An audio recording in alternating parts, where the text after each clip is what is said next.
ဝန်ဆောင်ကကိုမျိုးဖြစ်ပါတယ်ကျွန်တော်ဒီနေ့ညမှာတော့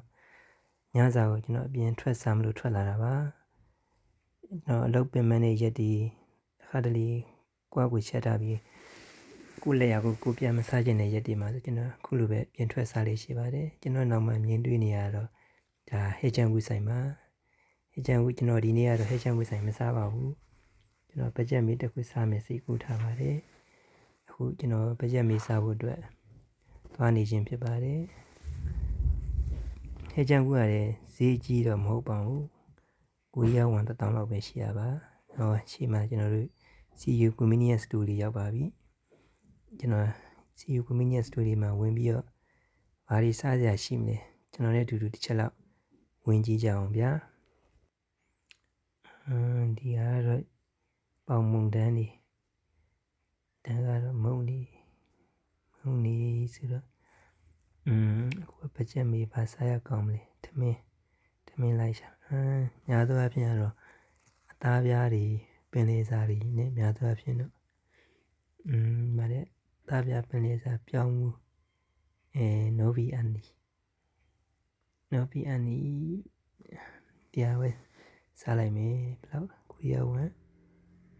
9500ထမင်းတော့ရပြီတောက်စရာရေလိုက်ချောင်းရေဘူးကမတွေ့ဘူးရေဘူးကပဲရောက်နေတယ်မသိ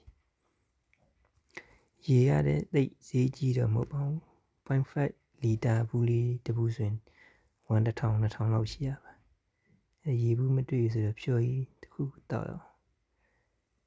ဖြော်ကြီးတောက်ရအောင်ဆိုတော့ဖြော်ကြီးကဘာတောက်အောင်ကောကော်ဖီပဲတောက်လိုက်တော့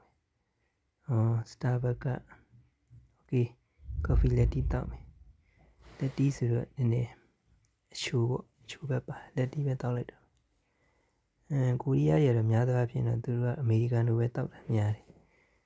အမေရိကန်တို့ကတော့ကိုရီးယားတော့နည်းနည်းခါလွန်းတယ်မတောက်နိုင်အဲ့တော့အစံရှင်းမယ်ထမင်းက9500ကော်ဖီက2300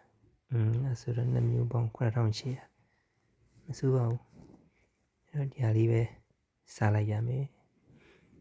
အဲ့တော့ကျွန်တော်တို့ထမင်းကိုအိုဗန်လေးတွေကို10မိနစ်2မိနစ်လောက်နှွေးလိုက်မယ်နှွေးပြီးတော့စားမယ်ဆိုကျွန်တော်တို့ဒီနေ့စားတာနဲ့ပတ်သက်ပြီးကိုရီးယားစကားလုံးလေးတွေကျွန်တော်တို့လေ့လာကြည့်အောင်အဲ့တော့ရတာရှိတယ်ကျွန်တော်တို့ကိုရီးယားလိုဘယ်လိုပြောမလဲကိုရီးယားလိုရတာရှိရဆိုမချီတာရတာရှိတယ်အဲ့ကိုယူပုံစံနဲ့ပြောမယ်ဆိုရင်တော့မချီစောယူ